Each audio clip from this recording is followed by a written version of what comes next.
Hola, bienvenidos a BetBook, soy Russ Smith y voy a leeros el primer capítulo del libro Las aventuras de Alfred y Agatha. Lo que pretendo básicamente es ejercitar vuestra imaginación. Yo inicio una historia y vosotros la completáis en los comentarios. Así que si os parece bien, empezamos con el primero.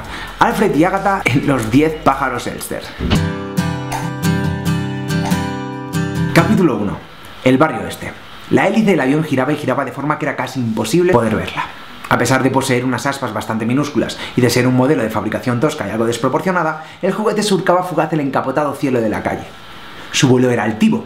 Era como si ni el viento ni las hojas que viajaban revoltosas de un muro a otro de la ciudad fueran capaces de parar la increíble velocidad que las alas del avión habían alcanzado. High Road no era más que la avenida principal del humilde pero no menos pintoresco barrio este. Las callejuelas y los comercios proliferaban entre los tejados irregulares que coronaban el barrio. Y entre ellos sus gentes, dedicadas por completo al trabajo y a sus vidas ajetreadas, caminaban apresuradamente de aquí para allá hasta que la noche cubría el horizonte de la incipiente ciudad de Londres. La mayoría de los peatones que transitaban por la acera de High Road jamás miraban hacia arriba. Sus cabezas estaban acostumbradas a seguir siempre al frente, dedicando total atención a sus tareas sin que ningún estímulo inútil pudiera distraerlos. Alfred pensaba que eso no era algo de lo que alguien debiera estar orgulloso. Desde la ventana de su habitación percibía cosas como esta, y pensaba en lo aburrida que debía de ser la vida de alguien que se pierde todo lo que hay desde el horizonte hacia arriba. Y aquella ocasión no era diferente al resto. Había podido comprobarlo hacía un momento, cuando, encaramado a su ventana del primer piso, lanzó el avión hacia la calle.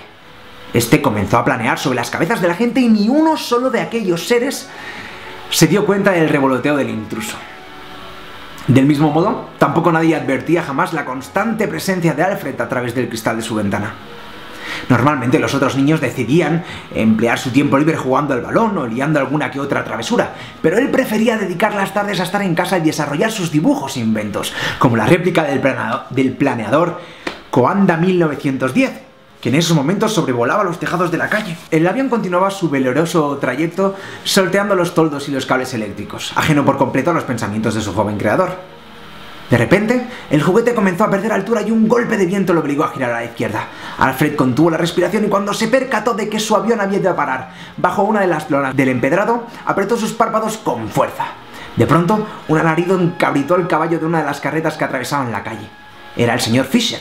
El señor Fisher acababa de salir de su pescadería mientras intentaba zafarse del Coanda, que estaba totalmente descontrolado. Sacudía sus rechonchos brazos con torpeza como si el juguete se tratara de un molesto enjambre de abejas. Aterrorizado, echó a correr calle abajo, pero apenas hubo recorrido unos cuantos metros que no tuvo más remedio que tirarse al suelo. El avión volaba ya a una altura de apenas 3 palmos, y a pesar de la sorprendente astucia del pescadero, este no pudo evitar que el juguete se llevara consigo su magnífico postizo cabello natural, el cual había sido la comidilla del barrio durante varios meses. Para desgracia de Alfred, el aparato apagó su osadía estrellándose contra el cristal del escaparate del señor Fisher, que, enrabietado y fuera de sí, comprendió al instante quién debía de ser el culpable de aquella fechoría. ¡Alfred! ¿Pero cómo puede estar tan seguro de que esto es cosa de mi hijo?, preguntó indignado la madre de Alfred. El pescadero hervía de rabia, su pecho se agitaba con violencia y las gotas de sudor le resbalaban por la cara hinchada en sangre. No era la primera vez que el señor Fisher llegaba protestando a la tienda de comestibles de los padres de Alfred. Lo hacía si consideraba que las cajas de verduras apiladas en la calle tapaban el paso hacia su pescadería, si pensaba que la carreta de los pedidos se paraba demasiado tiempo frente a la entrada de su negocio, o si creía que el padre de Alfred consentía demasiado a su hijo como parecía ser el caso. Era un hombre demasiado quisquilloso. «¡Siempre es culpa suya!», rugió mostrando sus amarillos dientes de ave carroñera. «No hay persona en todo el barrio este que esté a salvo de sus fechorías. Pasa todo el día maquinando trastadas y diabluras con esos cacharros del demonio». Alfred intentó abrir la boca para protestar, pero solo consiguió llenarla de aire. Sus inventos no eran ni mucho menos nada relacionado con el diablo, solo eran proyectos interesantes que podían ser muy útiles para la humanidad y que sin duda harían que la vida resultara mucho más cómoda. Tampoco tenía la intención de molestar al señor Fisher ni a nadie con ellos, pero estaba claro que en esa discusión él llevaba todas las de perder. «Estoy harto de su hijo cuando no me roba las cajas del pescado para hacer alguna de sus locuras, espanta a la clientela con sus trucos raros. Hace 3 semanas le pillé hurgando en el cajón de los cuchillos. Ayer me desapareció el saco de lona donde guardo los ganchos del pescado. Y hoy esto». Pero tras la última travesura, Alfred nos prometió que no volvería a las andadas. Ese avión puede haberlo fabricado cualquiera, dijo la señora Hitchcock.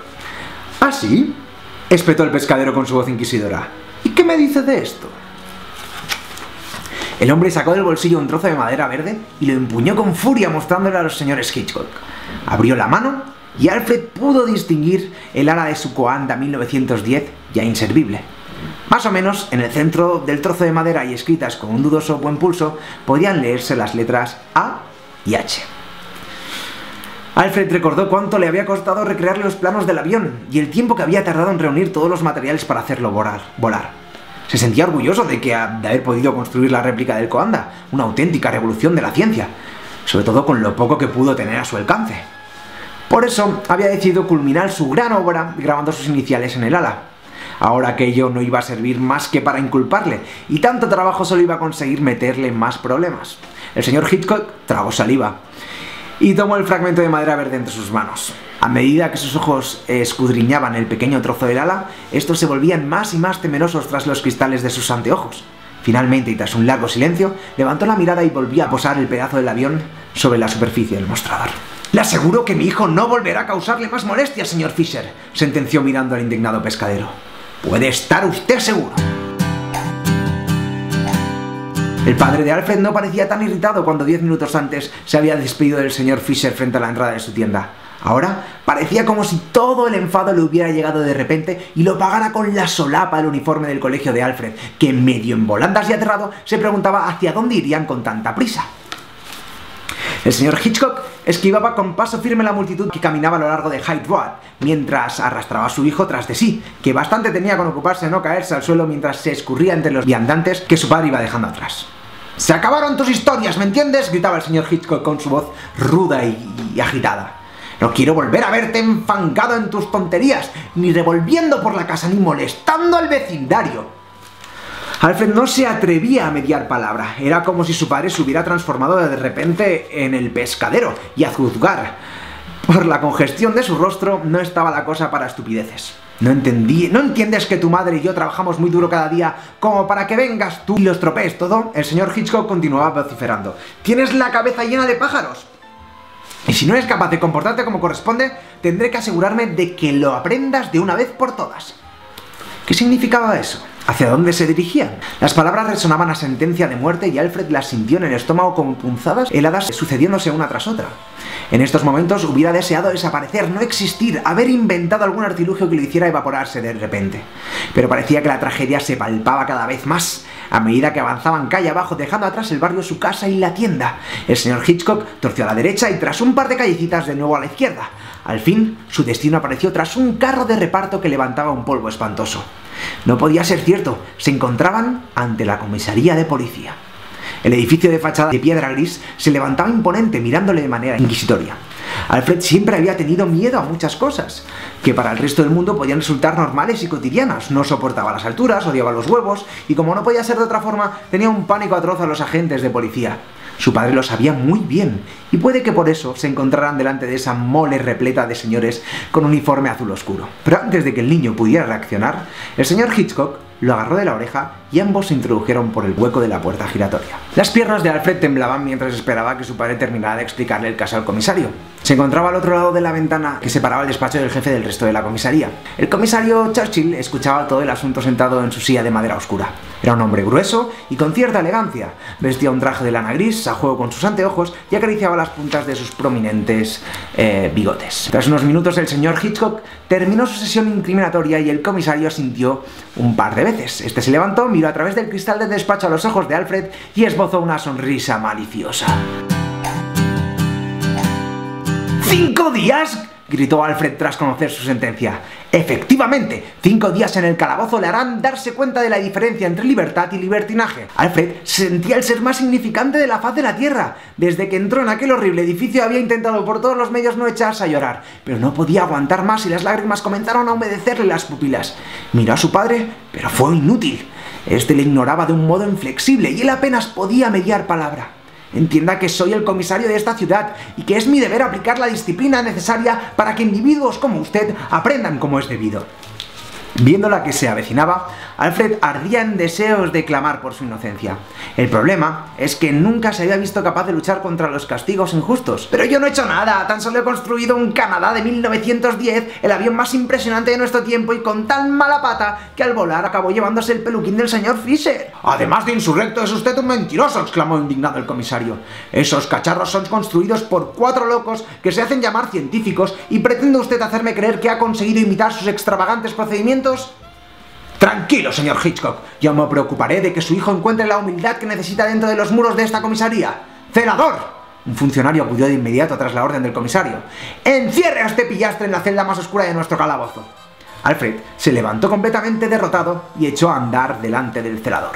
Cuando hubo salido por la puerta, el comisario Churchill desarmó su agria compostura con una enorme risotada. ¿Y dice que ese avión se llevó el peluquín de Fisher?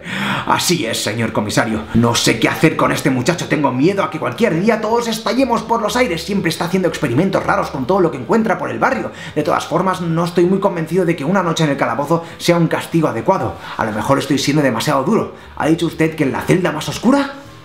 Tranquilo, William. Las celdas de esta comisaría disfrutan de unas comodidades excelentes. Estoy convencido de que una noche de reflexión le hará escarmentar. ¿Preparados para la escena final? Ser preso era condenadamente aburrido. Alfred pensaba que debía de llevar 100 años encerrados en su minúsculo habitáculo. Pero cuando le pidió al celador que le dijera la hora, tan solo habían pasado 10 minutos desde la última vez que se lo había preguntado. El cuchitril en el que se encontraba no era precisamente un lugar cómodo. No había ni una mísera silla sobre la que sentarse y la única opción era hacerlo en el suelo. Allí dentro olía fatal y hacía frío. Además, Alfred comenzó a sentir un gran vacío en la boca del estómago.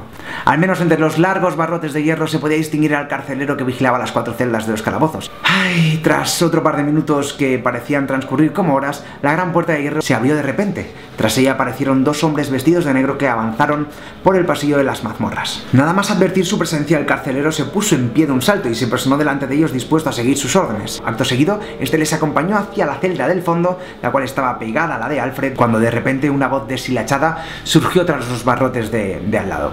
¡Soy inocente! El niño no había caído en la posibilidad de que hubiera más presos aparte de él en aquella fría y desosegante mazmorra. Cuando el carcelero le metió en su habitáculo, él no había podido apreciar ninguna otra figura entre la rista de barrotes vecinos. Tampoco había sentido ningún tipo de presencia y ni siquiera había escuchado alguna otra respiración que no fuera la suya.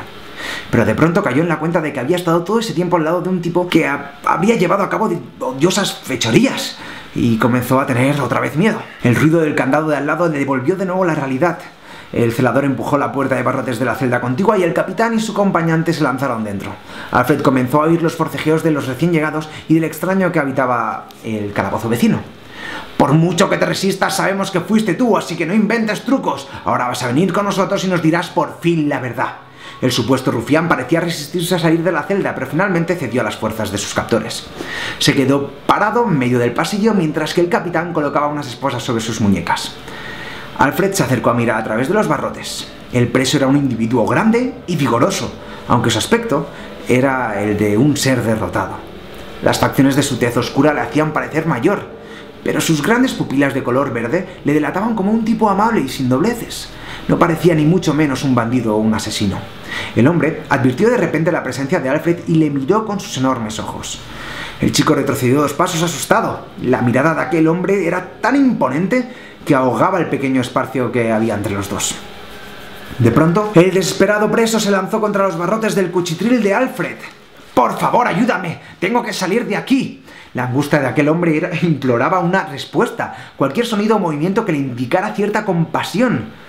Pero Alfred estaba tan asustado que no alcanzaba ni a pestañear. En cambio, permaneció inmóvil, intrigado por aquella extraña petición. ¡Busca a Ágata! ¡Solo ella podrá ayudarme!, gritó el hombre con desesperación. No hubo tiempo para más. El capitán y su acompañante se lanzaron sobre él como si 2 perros de presa tratando de evitar que el tipo prosiguiera con el espectáculo. Le agarraron de la pechera y le llevaron a rastras por el pasillo. Alfred contenía la respiración sobre el pavimento y recordó esos ojos verdes llenos de angustia. En apenas un par de segundos comprendió que aquel hombre decía la verdad y que solo tendría aquella oportunidad para averiguar lo que estaba ocurriendo. Hizo acopio de fuerzas y se agarró a los barrotes de su celda. El individuo ya desaparecía por la puerta de hierro de la mazmorra. ¿Dónde puedo encontrar a esa Agatha?, exclamó Alfred. El hombre giró la cabeza y volvió a resistirse como si la vida se le fuera en ello. Agatha Miller, en el 27 de Brown Street. Dile que es Víctor quien la envía. Y hasta aquí el final del primer capítulo del libro de las aventuras de Agatha Christie, Los 10 pájaros Elster. Ahora os toca a vosotros sacar vuestro humor, vuestra imaginación, vuestra creatividad y acabarme esta historia en los comentarios. Creo que es uno de los mejores primeros capítulos que he leído y además te dejan un punto que tienes ganas de leer más. Así que tengo muchas ganas de ver cuáles son las historias o los finales más originales. Así que, Creepers, yo me despido, no os olvidéis de darle a me gusta y nos vemos el próximo domingo. No os olvidéis que si queréis saber cuál es el final original, pues os podéis hacer con una copia de Las aventuras de Alfred y Agatha en vuestra biblioteca del colegio, del instituto, o incluso comprarlo en la tienda, que también está disponible para compra. En fin, Creepers, como decía, me despido. ¡Chao!